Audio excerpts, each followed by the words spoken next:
Welcome back to Nasdaq Trade Talks. I'm your host, Jill Malandrino, Global Markets Reporter at Nasdaq. Joining us live from Synapse 2019, brought to you by Nasdaq and the CFA Society of New York. We have Steve Blumenthal. He's back with us, the CEO of Capital Management Group, and we're going to take a look at market trends and how that impacts future returns, and we'll also talk some ETFs as well. Steve, it's great to have you back with us on Trade Talks, and that's a big question I'm sure you have with clients. Market has been in an uptrend. We're basically at all-time highs. What does that mean going forward for future returns? Well, I did something a little bit different on my radar post a week ago. Most times we'll take a look at valuations, and we're hearing a lot about valuations from all the big players. The vanguards expect low returns for the next 10 years because valuations are super high. Well, when you buy something that's expensive, the opportunity or return is less, and when you buy something that's inexpensive, the potential return is a lot better.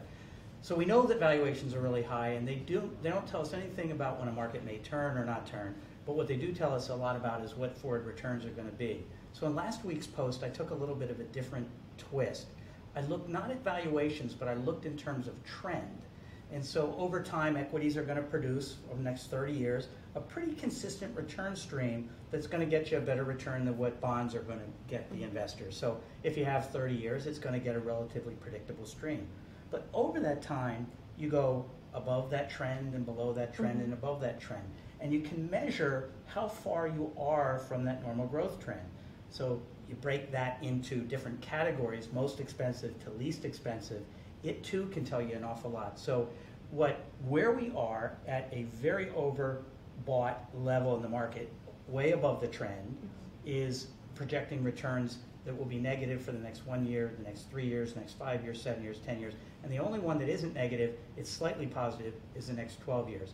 And that's data looking at all the times in the past when the market went way accelerated above in price versus when it was below. Clearly, we're up here, we'd be better off buying down here. Right, so for the next 12 years, it's suggesting that we'll have negative returns? Yes, so the way that I like to think about it, yes, that's what that's saying, but the way that I like to think about it from a portfolio management standpoint, so much depends on your age, how much time till retirement, when are you going to need the funds, and what you're doing. And depending on that, then I believe that when you're way above trend, the cycle's high, play more defense, defensive-oriented types of things, more diversifiers in your portfolio. And when you're below trend, that's when you're going to get the best bargains and the best returns. Yeah, I'm glad you brought that up, time frame, and putting that into context of looking at different stock picks, ETF picks, and so forth. I think we're so conditioned to see performance right away that we forget the bigger picture because you might look at a stock one way and I might look at it at another way. Speaking of ETFs at the Synapse, where we're coming from live today,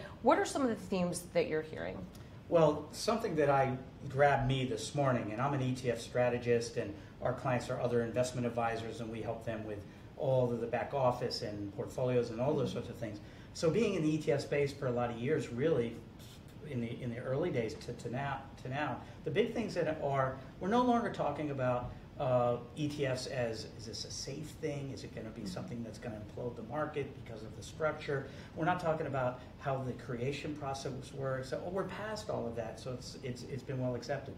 What I found interesting this morning was one of the research team members from Nasdaq got on and showed, so if you're buying the S&P 500, if you were to trade all the individual stocks, what the bid-ask spread of each of those stocks are relative to just trading the ETF that owns all those different stocks. So you've got a much bigger bid-ask spread if you buy the stocks individually versus what you're doing if you're just acquiring the ETF. And it speaks to the efficiency of and the popularity of the product, the infrastructure that's surrounding the system. So that was a big. I would imagine that's why fixed income ETFs are becoming such a big part of the narrative this year and going to 2020. I mean, particularly for fixed income managers because of the durations and the disparity in the spreads, and they don't trade like equities do. They're more by appointment. So to have it in that ETF wrapper's got to make it so much more efficient for their management. It's a great tool. It's just a great tool for investors. All right, Steve, great to have you with us as always. Thanks for joining me. And thanks for joining me throughout the day from Synapse 2019. I'm Jill Malandrino, Global Markets Reporter at Nasdaq.